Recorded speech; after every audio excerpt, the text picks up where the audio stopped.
ये एक पिता की चिट्ठी है अपने बच्चों के लिए।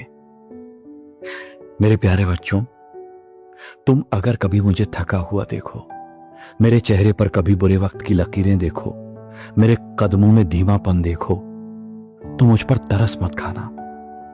हाँ, मैं झुका हुआ दिख सकता हूं, लेकिन याद रखना, मैं टूटा नहीं हूं। मेरी पीठ पर सिर्फ जिम्मेदारियां हैं, और जिस दिन ये जिम्मेदारियां अपने मुकाम तक पहुंच जाएंगी, जिस दिन तुम्हारे सपनों को मैं अपने पैरों पर खड़ा देख लूंगा, उस दिन मैं फिर से उसी तरह तन कर खड़ा हो जाऊंगा जैसे आंधी के बाद कोई पुराना बरगद खड़ा हो जाता है। मेरे बच्चों, तुम्हें शायद कभी कभी लगे कि तुम्हारा पिता बहुत लड़ रहा है, बहुत थक गया है, बहुत अकेला है, लेकिन सच ये है कि मैं ये संघर्ष इसलिए नहीं कर रहा कि मुझे संघर्ष पसंद है। मैं संघर्ष इसलिए कर रहा हूं ताकि तुम्हें अपने सपनों की कीमत अपने बचपन से न चुकानी पड़े। मैं रातों को जागता हूं ताकि तुम्हारी नींद पूरी हो सके। मैं अपनी इच्छाएं टाल देता हूं ताकि तुम्हारी इच्छाएं अधूरी ना रहें। मैं अपने हिस्से की धूप सह लेता हूं ताकि तुम्हारे हिस्से में थोड़ी छांव बची रहे।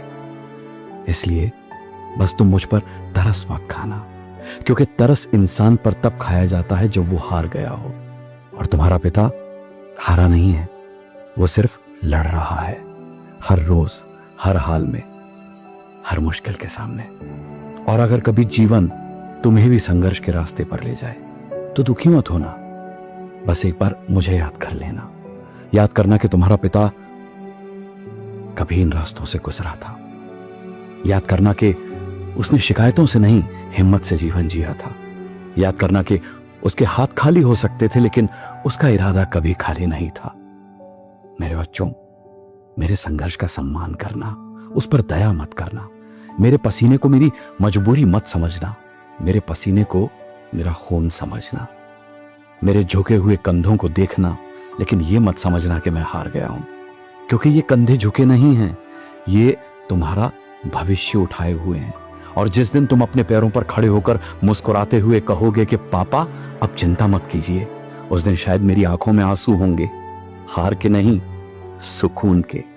उस दिन मैं तुम्हें देखकर कहूंगा, देखो बच्चों, तुम्हारा पिता सफल इसलिए नहीं हुआ कि उसने संघर्ष किया, वो सफल इसलिए हुआ क्योंकि उसने संघर्ष के सामने घुटने नहीं टेके। बस इतना याद रखना, मुझ पर तरस मत खाना। मैं गिरा नहीं हूं, मैं झुककर तुम्हारे लिए रास्ता बना रहा हूं।